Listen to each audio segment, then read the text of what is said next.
la grâce et la paix vous soient données de la part de Dieu le Père, de la part de Dieu le Fils, de la part du Saint-Esprit, un seul Dieu, éternellement béni. Amen. Invoquons le Seigneur.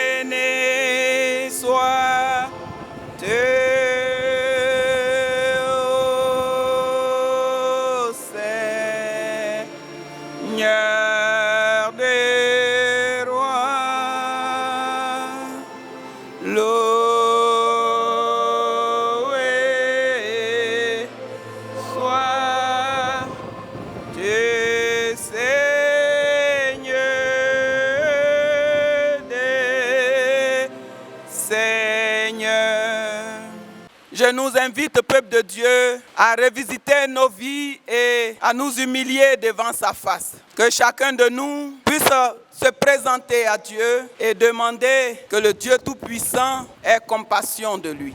Seigneur Dieu, Père éternel et Tout-Puissant, tous ici nous reconnaissons et nous confessons devant ta Sainte Majesté que nous sommes des pécheurs et même des pécheurs impénitents, enclins au mal, incapables par nous-mêmes de faire le bien.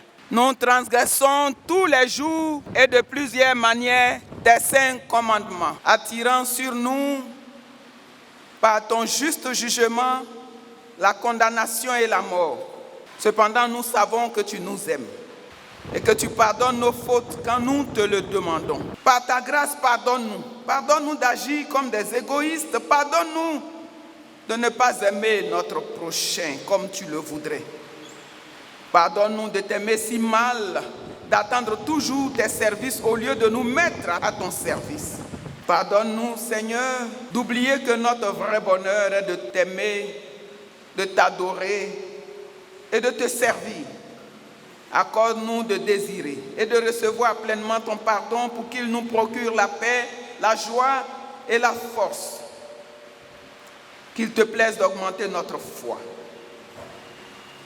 Donne-nous confiance en toi. Appelle-nous à ton service et mets en notre cœur l'assurance que si nous confessons nos péchés, tu es fidèle et juste pour nous les pardonner.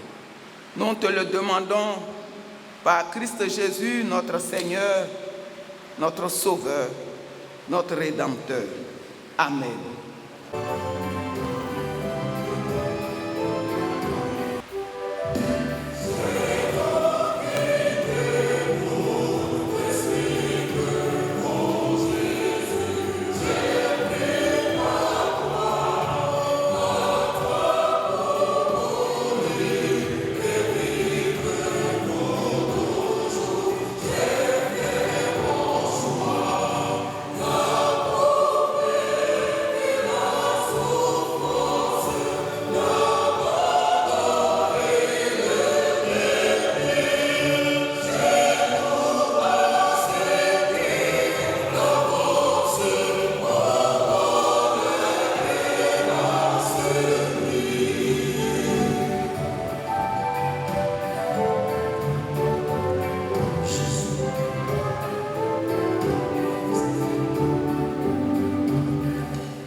Bien-aimés, ce matin, pour la circonstance, nous trouvons notre texte dans l'évangile de Jésus-Christ selon Marc, chapitre 10, les versets 46 à 52. Ils arrivent à Jéricho. Comme Jésus sortait de Jéricho avec ses disciples et une assez grande foule, l'aveugle Bartimée, fils de Timée, était assis au bord du chemin en train de mendier. Apprenant que c'était Jésus de Nazareth, il se mit à crier, « Fils de David, Jésus, aie pitié de moi. » Beaucoup le rabrouaient pour qu'il se taise, mais lui criait de plus belle, « Fils de David, aie pitié de moi. » Jésus s'arrêta et dit, « Appelez-le. » On appelle l'aveugle, on lui dit, « Confiance, lève-toi, il t'appelle. » Rejetant son manteau, il se leva d'un bond et il vint vers Jésus. S'adressant à lui, Jésus dit, « Que veux-tu que je fasse pour toi? » L'aveugle lui répondit, « Rabouni, que je retrouve la vue. » Jésus dit, « Va, ta foi t'a sauvé. » Seigneur, ta parole est la vérité, sanctifie-nous par cette vérité. Amen.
Bien-aimés dans le Seigneur, que la grâce de Dieu repose sur chacun et chacune en ce moment où nous sommes là pour écouter la parole de Dieu.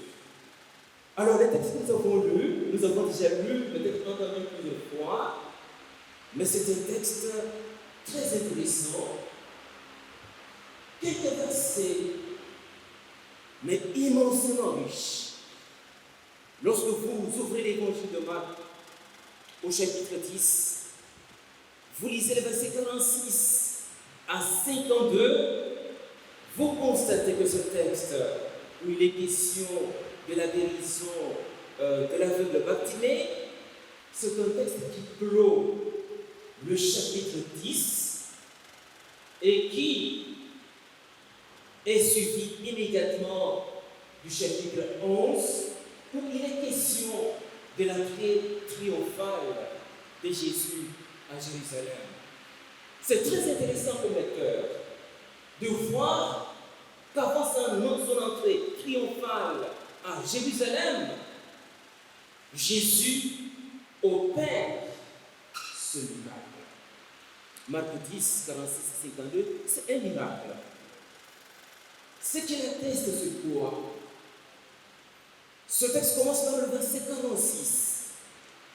Et dans le verset 46, il nous est donné un tableau, un portrait, une carte de visite, pas élégant de Bartimée. On dit son nom, ça c'est rare dans l'évangile de Marc, de voir quelqu'un qui va bénéficier de la guérison des miracles de Jésus.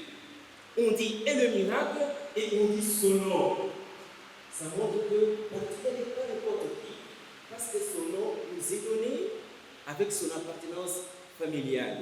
Donc, il est dans une situation de détresse.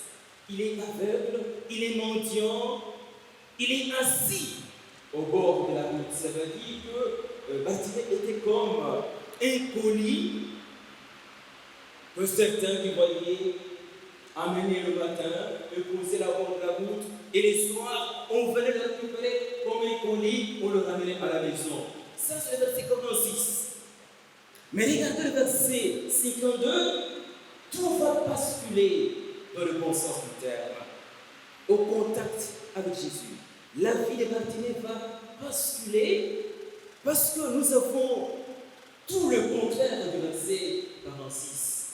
Au verset 52, nous voyons que Bartimée a retrouvé la vue, donc il est guéri, il retrouve sa pleine humanité. Et ce qui est intéressant, il marche tout seul, il suit Jésus sur le chemin. Mais tenez bien, c'est le chemin qui va de Jéricho à Jérusalem. Bartimée rejoint donc la foule nombreuse et les disciples qui accompagnaient Jésus, et il va faire son entrée à Jérusalem. Et on peut même dire que lors de l'entrée triomphale de Jésus à Jérusalem, Bartimée était dans la foule qui criait Hosanna, Hosanna, béni soit celui qui vient au nom de Dieu. Amen. Nous avons 5 possibilités pour exploiter ce texte et construire des magnifiques enseignements, prédications. Première porte d'entrée pour prêcher ce texte. On peut tout simplement s'atteler sur le cri de Bartimée à Jésus.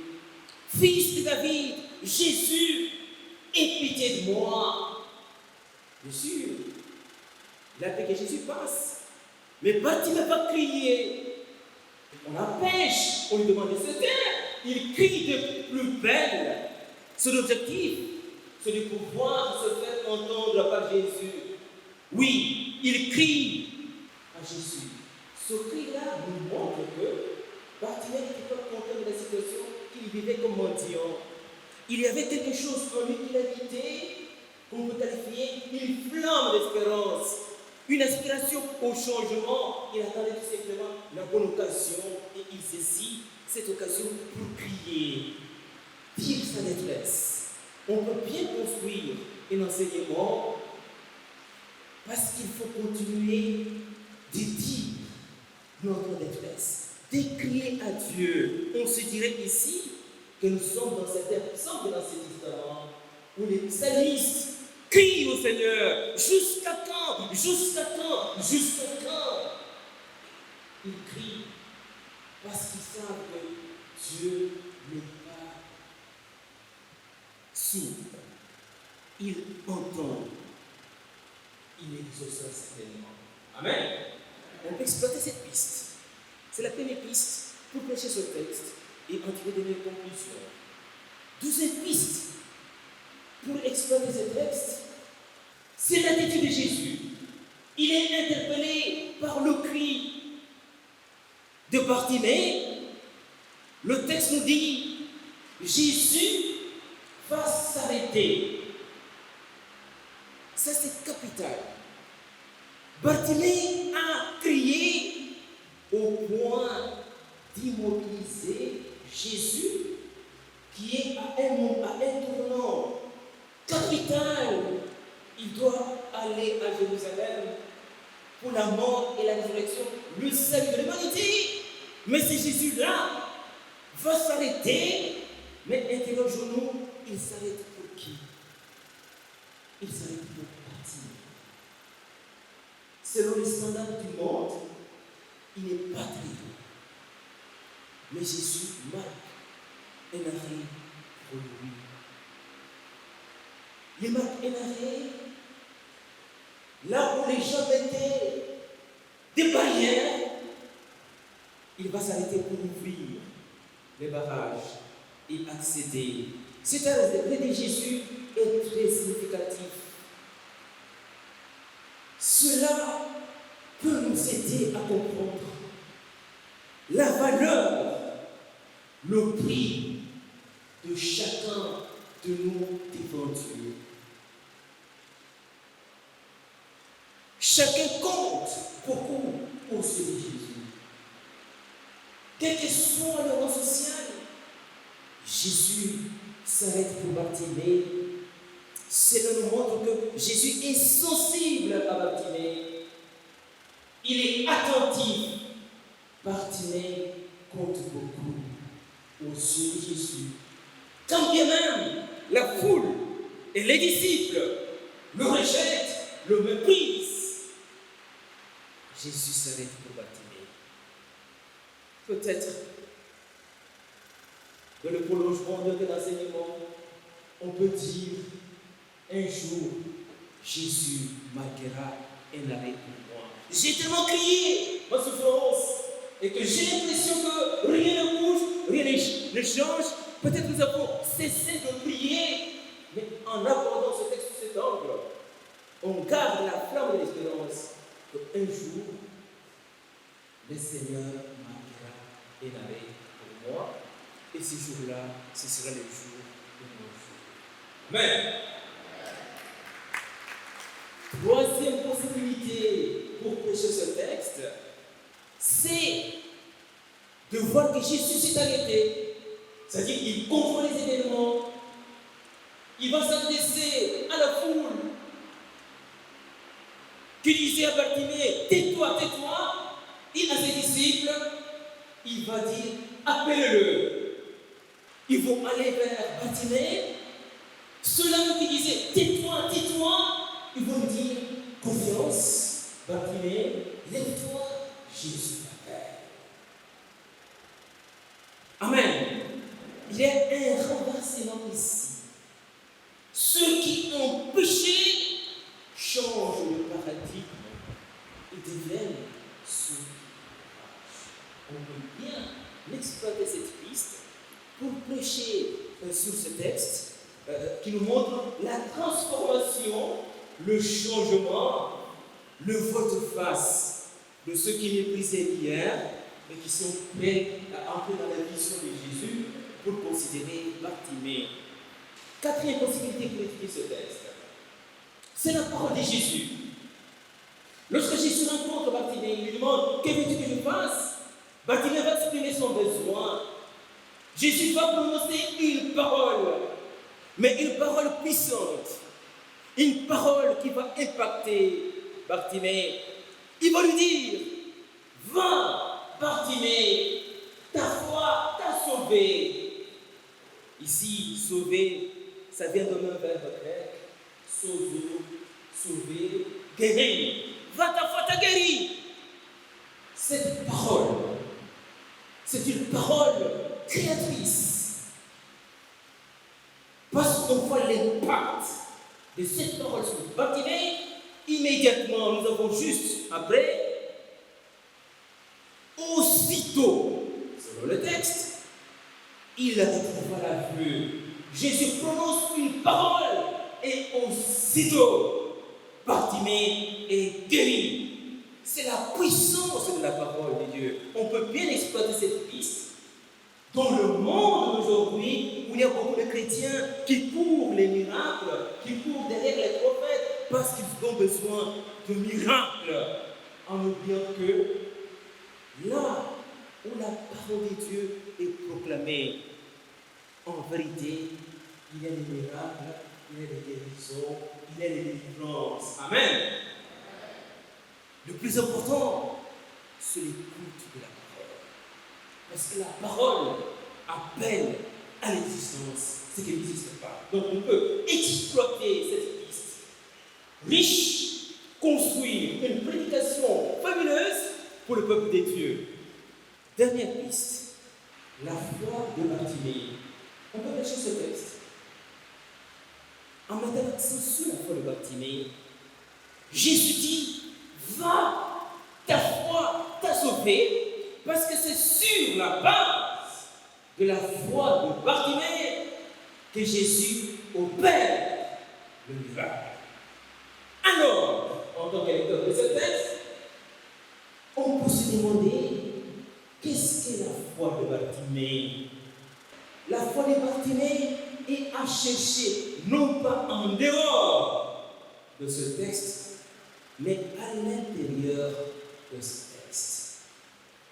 Parce que la foi de Bartimée, selon le point de vue de Jésus, Jésus considère ce qui était en Bartimée, cette attente, cette aspiration, cette flamme d'espérance qu'un jour sa vie va changer et que du coup il voit Jésus, il crie parce qu'il sait que c'est Jésus, c'est le Messie de Dieu, c'est l'enfant de Dieu, il est capable de faire quelque chose pour moi.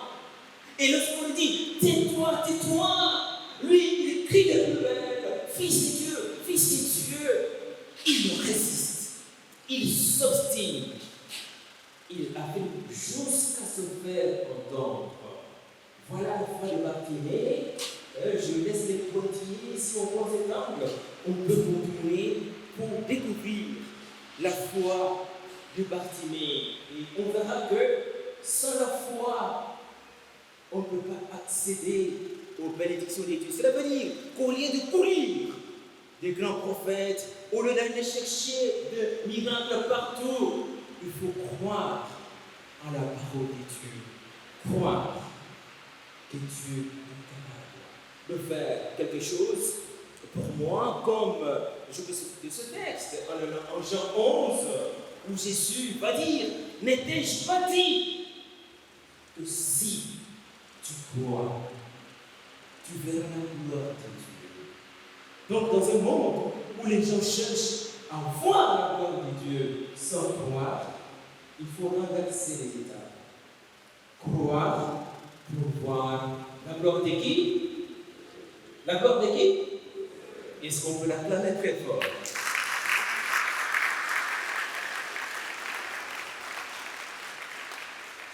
Alors, comme vous le voyez, texte riche, 5 possibilités de prédication.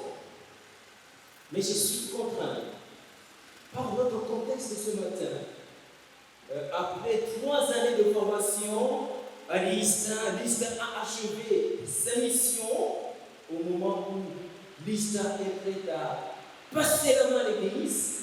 Ils ont besoin d'entendre une parole qui les accompagne dans l'Église et dans le ministère. Alors, j'ai opté pour ce contexte la piste 3.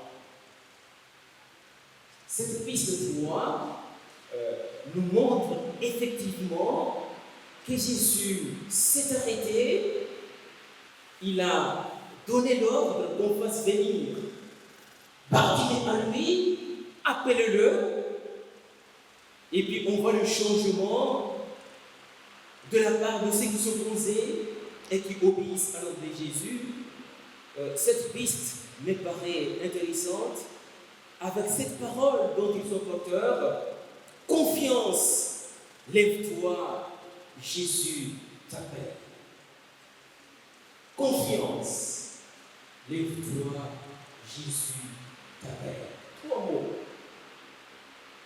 Confiance, lève-toi, Jésus t'appelle. Jésus installe entre lui et Bartimée des intermédiaires. Il ne dit pas, Bartimée viens, il n'appelle pas directement, mais Jésus va installer des intermédiaires, des auxiliaires. Mais il ne va pas les chercher ailleurs, parce qu'il était accompagné de la foule et de ses disciples, qui étouffaient Bartimée dans son élan de prier avec Jésus. Jésus va travailler d'abord avec cette catégorie de personnes. Ceux qui disaient tais-toi, tais-toi, Jésus leur donne l'ordre, appelez-le. Donc, ceux-là, ce sont des intermédiaires. Ce sont eux qui vont parler à Bartimée pour le faire venir à Jésus. Nous voyons dans ce texte que ceux qui disaient tais-toi, tais-toi, qui t'es là, qui dérangerait, fous le camp, tu es aveugle. Et tout ce qu'on peut savoir quand on est à côté d'un chef, et puis il est minable, comment on peut le rejeter comme les moins que rien. Ça s'est passé ainsi. C'est cela que Jésus va appeler. Appelez-le. C'est un ordre. Quand on regarde le verbe en grec, c'est un verbe qui est au mode impératif. C'est un ordre. C'est un commandement. Nous voyons qu'ils vont obéir à cet ordre. Ils vont changer de paradigme. Ils vont quitter cette catégorie de tais-toi, tais-toi, sur la base de la convocation de Jésus. Ils vont dire à Bartimée, lève-toi, il t'appelle. Ils deviennent gentils, ils deviennent courtois, ils deviennent polis. Quel changement, quelle volte-face, quelle conversion. Oui, on peut parler des conversions. Encore une fois de plus, le mot conversion ne se trouve pas dans ce texte. Mais on peut bien le déduire en voyant ce changement d'attitude, ce changement de comportement de ceux qui empêchaient Bartimée à s'exprimer. Ils deviennent, par obéissance à l'ordre de Jésus, ils deviennent courtois, ils deviennent gentils, ils obéissent à l'ordre de Jésus. C'est tout le sens de la conversion, c'est tout le sens de la vocation, c'est tout le sens de ce qu'on reçoit comme changement de statut, comme changement d'attitude, de comportement, lorsqu'on reçoit la convocation, l'appel de Dieu pour sa mission. Et cela, j'anticipe aussi, rappelle aux lauréats de ces jours, pour se souvenir. Quand ils étaient quelque part, ils ont reçu cet appel, ils ont fait le volte-face, ils ont changé d'attitude pour obéir à Dieu et se mettre dans cette disposition de la formation. L'apôtre Paul le dira ailleurs, selon son expérience, lui qui était persécuteur, mais qui a été stoppé, il va le dire dans Philippiens 3, verset 7. Or, toutes ces choses qui étaient pour moi des gains, je les ai considérées comme une perte à cause du Christ. À cause de qui? À cause du Christ. Donc, à cause du Christ, nous voyons que les disciples, la foule, vont voir Bartimée avec cette parole: confiance, lève-toi, il t'appelle. C'est intéressant de voir le mot confiance, qui passe du texte en français par confiance. On peut le traduire aussi par courage, tiens bon, sois fort, ressaisis-toi. On a besoin de la confiance. On a besoin d'avoir le courage pour pouvoir relever les défis devant lesquels on est confronté. Et Bartimée, il appelle à la confiance. Et cette confiance, c'est la mission que ses disciples, en changeant d'attitude, ont accompli auprès de Bartimée. On voit le résultat. Bartimée n'a pas tenu longtemps, il a jeté son manteau et puis il a couru derrière très vite. Il s'est retrouvé face à face avec Jésus. Vous pouvez dire: waouh! Quelle force, quelle détermination. Oui, bien-aimés dans le Seigneur, ce texte, dans le contexte d'aujourd'hui, nous rappelle fondamentalement aux lauréats et en nous tous la place qu'occupe notre conversion et notre vocation. Cette expérience-là ne doit pas être placée au placard. Elle doit être placée au cœur de notre foi, au cœur de notre ministère, parce que nous sommes l'objet d'amour, l'objet d'attention nous étions rejetés, mais Dieu a eu compassion de nous. Il nous a saisis, il nous a intégrés à son église, il nous a donné des responsabilités comme laïcs, comme pasteur, pour témoigner de son amour. Si cette expérience-là ne se trouve pas au cœur de notre ministère, nous ne pouvons pas avoir de la compassion pour les autres. Seule la personne qui a la mémoire de son parcours peut manifester la compassion pour les autres. Sans cette confiance, en celui que nous appelons, nous ne pouvons pas appeler également les autres. Donc nous avons la responsabilité aujourd'hui. Notre mission, c'est de partir, d'appeler les autres à la confiance dans un monde où il y a des doutes, dans le monde où les gens se sentent écrasés, sans espérance. Nous avons cette responsabilité comme les lauréats, vous n'êtes pas pour écraser les autres, pour étouffer, tais-toi, c'est moi qui j'ai réussi, ça moi. C'est pas pour ça. Nous allons pour être à l'écoute et par extrapolation de nous tous, être attentifs aux autres. Parce que le Seigneur, à un moment donné, a été sensible en nous.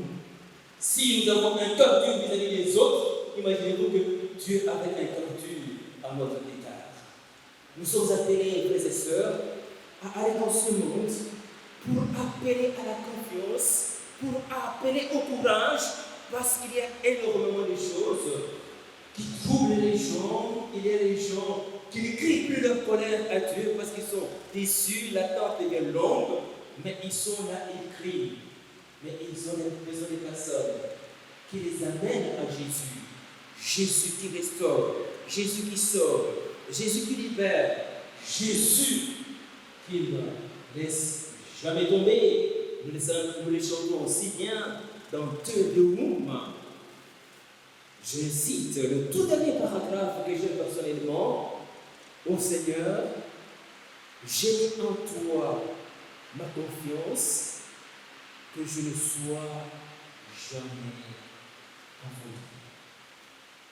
Que Dieu, qui est capable de nous accompagner, nous utilise, il est capable de le faire avec nous pour que nous soyons porteurs de l'espérance de ce monde. Parce qu'il est capable. J'aimerais vous demander de vous tenir debout, nous allons le prier pour qu'il puisse nous accompagner. Sans lui, nous pouvons rien faire. Nous allons le prier en lui disant, je fais un clin d'œil à la promotion en lui disant une dernière fois, mon côté, Apocalypse. Nous allons lui dire ça en français, nous allons lui dire en maoulé, on est on va lui dire une fois en français, il y a un point de Dieu comme toi. Mon côté,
Oh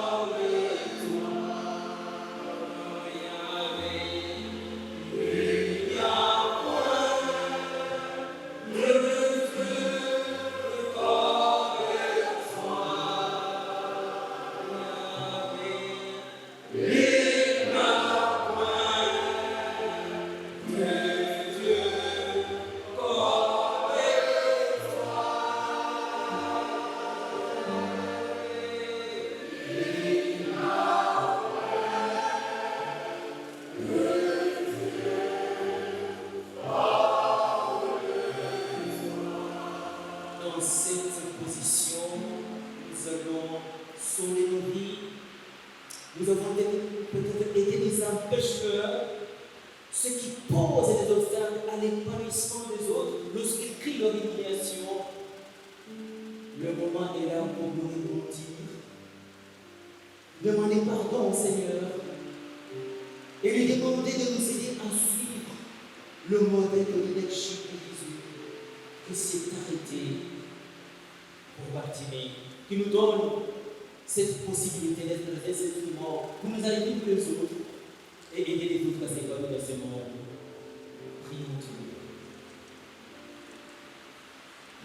Seigneur notre Dieu, nous voici devant toi, après l'écoute de ta parole. Nous implorons ton pardon sur nos vies chaque fois que nous avons été des bétons, chaque fois que nous avons mis des barrages, chaque fois que nous sommes constitués comme des obstacles pour empêcher les autres de faire entendre leur détresse. Chaque fois que nous avons étouffé les autres, nous les avons réduits au silence par l'intérieur, par notre posture. Tu connais tout. Pardonne-nous, Seigneur notre Dieu. Donne-nous, par la puissance de ton esprit, d'épouser dans nos vies aujourd'hui le modèle de leadership transformationnel que Jésus nous donne.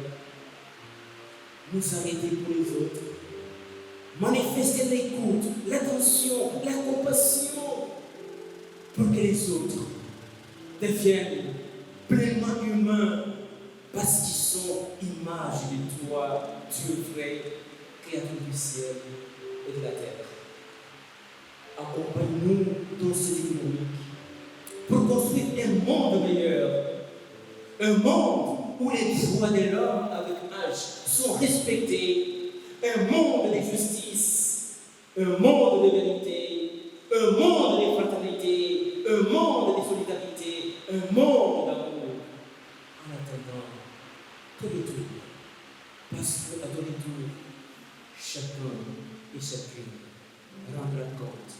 Accorde-nous la grâce de ne pas être confus ce jour-là. Au nom de Jésus-Christ, exauce-nous. Amen. Amen. Veuillez prendre vos places.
cette tâche ô combien glorieuse que tu confies à tes serviteurs. Que la grâce te soit donnée de ce que tu le fais au nom de Jésus, notre Seigneur et Sauveur. Amen.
L'exhortation et la bénédiction de la part du Seigneur. Dieu nous invite chacun d'entre nous à reconnaître ce que nous sommes et tout ce que nous avons. C'est par sa pure grâce que nous l'avons obtenu. C'est pourquoi ouvrons-lui nos cœurs pour continuer de bénéficier de cette grâce.